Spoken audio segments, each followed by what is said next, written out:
আসসালামু আলাইকুম। সবাই কেমন আছেন? আশা করছি আল্লাহর রহমতে সবাই সুস্থ আছেন, ভালো আছেন। আলহামদুলিল্লাহ আমরাও ভালো আছি। আরেকটি নতুন ভিডিও দেখার জন্য আপনাদের সবাইকে আমন্ত্রণ জানাচ্ছি। আশা করছি আমার আজকের ভিডিওটিও আপনাদের খুব ভালো লাগবে। তো এই তো ছাদে আসলাম আমি কিছু কাপড় শুকাতে দিতে। এখনো কিন্তু অনেক ভোর। ভোর বলতে গতকালকের কিছু কম শুকানো কাপড় যেগুলো একটু ঠান্ডা ঠান্ডা ভাব রয়ে গিয়েছে সেগুলো ভাবলাম একটু ছাদে ছড়িয়ে দিই। আর প্রতিদিন সকালে যেহেতু আমি ছাদে আসি একসাথে কাপড়গুলো দিয়ে যাই। দেখা যায় কি রান্নাঘরের কাজে ঢুকে গেলে আর মাঝখানে ছাদে আসা হয় না। তো এদিক দিয়ে আপনাদের সাথে একটু শেয়ার করছি যে আমার ঘরের পাশে কি সুন্দর শাকসবজির বাগান। তো এই তো এখানে একদম পুরো একটা জায়গা জুড়ে হেলাঞ্চা শাক, তারপর কলমি শাক, একদম অনেকটুকু জায়গা জুড়ে দেখতে এত সুন্দর লাগছে, কিন্তু তুলে খাওয়া হচ্ছে না। কারণ এখান থেকে কিন্তু তোলা সম্ভব না, পানি, আর পানিগুলো একটু জমানো পানি, ভয় লাগে এখানে সাপ আছে। তো এদিকে ফুলের গাছগুলো দেখছিলাম, একদম 3 কালারের ফুল ফুটে আছে তোকায় তোকায়, খুব সুন্দর লাগছিল। আর পুরো পানির উপরের আবরণ জুড়ে শাক আর শাক। এই হেলেঞ্চা শাকগুলো কিন্তু কুচি করে ভর্তা করলে মজা, একটু তিতা তিতা হয় আর কি। আর কলমি শাকটা আমার অনেক পছন্দ, কিন্তু নেওয়া সম্ভব না। আমার জামাই বলেছিল কিছু তুলে দিই, কিন্তু আমার ভয় লাগছিল। আর এই পুকুরটার পাড়ে কিন্তু আগে লাউ ক্ষেত করা হয়েছিল, দেখিয়েছি চিচিঙ্গা ঝিঙ্গা, এখন করেছে কাঁকরোল, আগে ছিল পেঁপে, অনেক ধরনের সবজির গাছ করা হয়। তো শাকসবজির বাগান বললাম এই জন্যই। আর এদিকে দেখেন শাকসবজি হয়েছে, ফুলের গাছ হয়েছে, আর ফ্রুটস কেন দূরে থাকবে, এখানে দেখেন ফল ফলাদির গাছ, নারকেল গাছ, পাশাপাশি বাবুই পাখি আছে। অনেক আম ধরেছে গাছে, তুলনামূলকভাবে কম তারপরেও। তো এদিকে আবার নারকেল গাছের পেছনে জাম গাছ আছে, অনেক জাম হয় কিন্তু সব পানিতে পড়ে যায়, কেউ তুলতে পারে না, শুধু দেখে সুখ। আশেপাশে যা আছে সবকিছু কিন্তু দেখে সুখ, তোলা যায় না কিছু, কারণ এদের আম গাছ থেকেও আম খেতে পারে না, সব পানিতে পড়ে যায়, এমন অবস্থা। তো কি বলবো, এইদিকে আবার ছাদের আরেক পাশে এই যে ডোঙ্গুলা ফলগুলো পেকে গিয়েছে, এগুলো তো আমি আগে আপনাদেরকে কাঁচা থাকতে দেখিয়েছি। তো এখান থেকে আমার জামাই আজকে 15 থেকে 20টার মতো নিয়েছিল, আর ধুয়ে দিয়ে 2 পিস করে কেটে চেক করলাম পোকা নেই। আয়াতকে বললাম একটা নতুন ফল টেস্ট করো। ও কিন্তু বেশ কয়েকটা খেয়েছে, নাকি ভালো লেগেছে। বললো আম্মু ভিতরের বিচিগুলো পিট পিট করছে।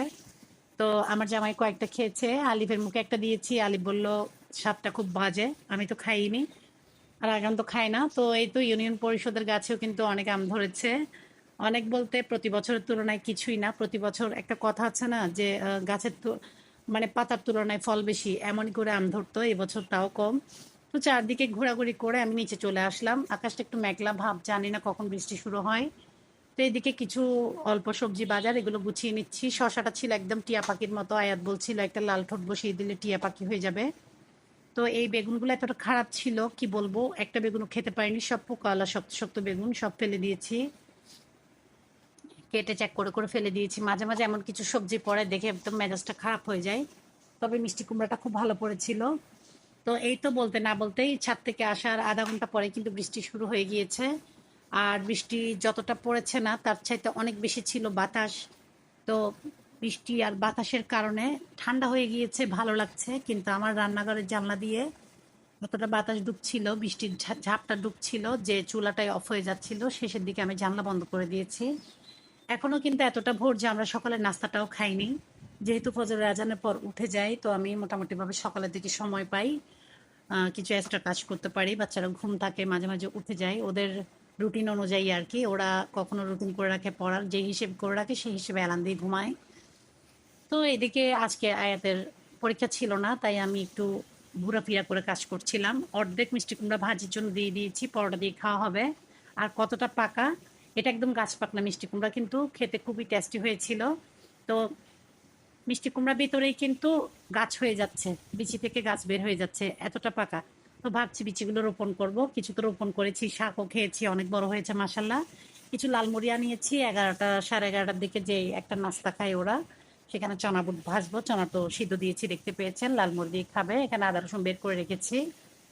তো এখন কিন্তু রান্নাঘরের অনেক কাজ শেষ, প্রায় শেষের দিকে 2-2.5 ঘন্টা কাজ করেছি। এখন আসলাম বাচ্চাদের রুমের থেকে, বিছনার চাদরটা তুলে নিলাম, নতুন চাদর দিব। তো ভাবলাম একটু কাঁচা পাকা আম খেয়ে নিই। তো যারা আজকে প্রথম আমার ভিডিও দেখছেন, আমার ভিডিওর কোনো অংশ যদি এতটুকু ভালো লেগে যায়, পরবর্তীতে নতুন ভিডিও দেখতে চান, তাহলে এখনই সাবস্ক্রাইব করে পাশে থাকা অল বাটন আর বেল বাটন ক্লিক করতে ভুলবেন না। এতে করে পরবর্তীতে আমি যে কোনো নতুন ভিডিও দিলে আপনার নোটিফিকেশনটা পেয়ে যাবেন মোবাইলে, আর যে কোনো অবসর সময় দেখে নিতে পারবেন। আর যারা শুরু থেকে এই কাজটা করে আমার চ্যানেলের সাথে আছেন, আপনাদের সবাইকে অনেক অনেক ধন্যবাদ। যারা নতুন অ্যাড হচ্ছেন আপনাদেরকেও ধন্যবাদ। তো এই তো এদিকে আমি দুপুরের ভাতের আয়োজনে খিচুড়ি করে নিচ্ছি, সবজি খিচুড়ি, যেহেতু বৃষ্টি পড়ছে আর বাচ্চারা খিচুড়ি পছন্দ করে, তো সেজন্য ভাবলাম খিচুড়িটা করে নিই আর সিম্পল কিছু করব। যেহেতু আমি আজকে দুপুরে বাইরে, আজকে বিকালে একটু বাইরে যাব, কোথায় যাব আপনাদেরকে নিয়ে যাব সাথে, আর কি কিনলাম তাও দেখাবো। তো এদিকে আরেকটা কথা বলে নিই, আজকে কি বলবো, এই যে ভয়েসটা দিচ্ছি আমি, এটা প্রায় 6-7 বার কাটার পরে ভয়েসটা দিচ্ছি। এতটা বিরক্ত নিয়ে ভয়েস দিচ্ছি, কি বলবো বলে বুঝাতে পারবো না। কারণ আমার মনে হচ্ছে যেন আমি ইলেকশনে দাঁড়িয়েছি। আমাকে আয়াত বলছিল, আম্মু মহিলারা ইলেকশনে দাঁড়িয়েছে, তুমি কেন দাঁড়াও না? কারণ ও মসজিদ থেকে আসার সময় দেখা যায় কি যে ছোট ছোট কতগুলো কি বলে এগুলাকে, পোস্টারের মতো ছোট ছোট ছাপায় না, যেগুলো হাতে হাতে ধরিয়ে দেয়, আমি হয়তো বা বলাই ভুল করছি। সেখানে যারা মহিলারা দাঁড়িয়েছেন ওদের ছবি আয়াতের হাতে পড়েছে, তো বলছিল যে মানে আম্মু তোমার ছবি নাই কেন, ও তো এগুলো বুঝে না। তো এতটা প্রচার চলছিল সারাদিন, তো দেখা যায় কি ভয়েস দিতে অনেক সমস্যা হয়ে যায়। ভাবলাম রাতে দিব, রাতেও কিন্তু প্রায় 10টা পর্যন্ত এগুলো ছিল আর কি। আর যেহেতু মাদ্রাসা, স্কুল, কলেজ সবগুলো ঘরের পাশে, মসজিদ সবগুলো ঘরের পাশে, এগুলোতে কিন্তু আয়োজন সবসময় চলে আর অনেকগুলো মাইক লাগানো হয়, তো কান একদম ঝালাপালা। তো ভিডিওতে কি চলছে এটাতে আসা যাক। এখন এসেছি নজমিহাটে একটা জুয়েলারিতে, এটার নাম হচ্ছে আল হোসেন জুয়েলার্স। এটা আজকে উদ্বোধন ছিল। তো উদ্বোধন যে আজকে ছিল এটা আমি জানতাম না, আমার জামাই জানতো কিন্তু আমি জানতাম না। এসে তো একদম মাথাটাই খারাপ হয়ে গেল। এটা গরুর বাজারের মতো লাগছিল আমার দেখতে, মানুষের বাজার আর কি, এতটা ভিড়। তো এদের নজিমাটে আরেকটা আছে, তো এটা নতুন শাখা করেছে আর কি। আগে আমি তো এতদিন ধরে গ্রামে আসার পর থেকে নজিমাটের ওই শাখাটা থেকে নিতাম, আমার বড় আপা মেজপা আমরা সবাই ওইটা থেকেই সব গোল্ডের জিনিস যা কিনতাম এখান থেকে কিনতাম, এখন থেকে এটা থেকে নেবো আর কি।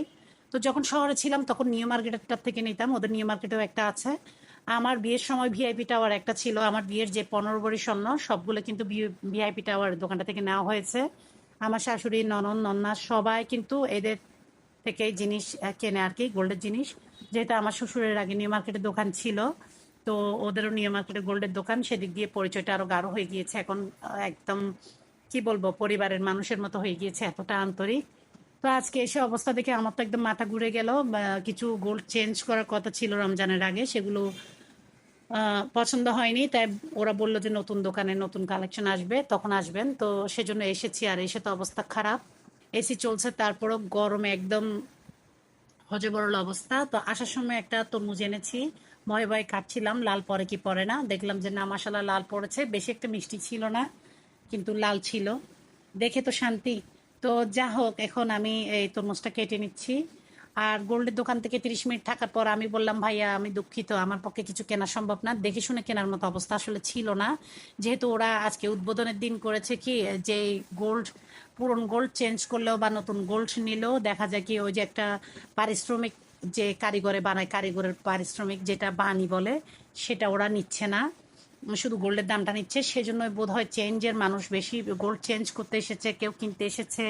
তো এই অবস্থা। তো আসার সময় ভাইয়া জোর করে হাতে 3 প্যাকেট নাস্তা ধরিয়ে দিল, মিষ্টি মুখ করতে বলেছে, তো আমি এগুলো বাচ্চাদেরকে দিয়ে দিলাম, ওরা বিকালের নাস্তা এগুলো খেয়ে নিয়েছে। তো ভাই আমাকে বলছিল পছন্দ হোক না হোক, নিতে পারেন না পারেন অন্তত পক্ষে কি কিছু হলেও নিয়ে যান। আসলে যখন আমার বিয়ে হয়েছিল স্বর্ণের বড়ি ছিল মাত্র 8,000 টাকা করে, আর এখন তো লক্ষ ছাড়িয়েছে।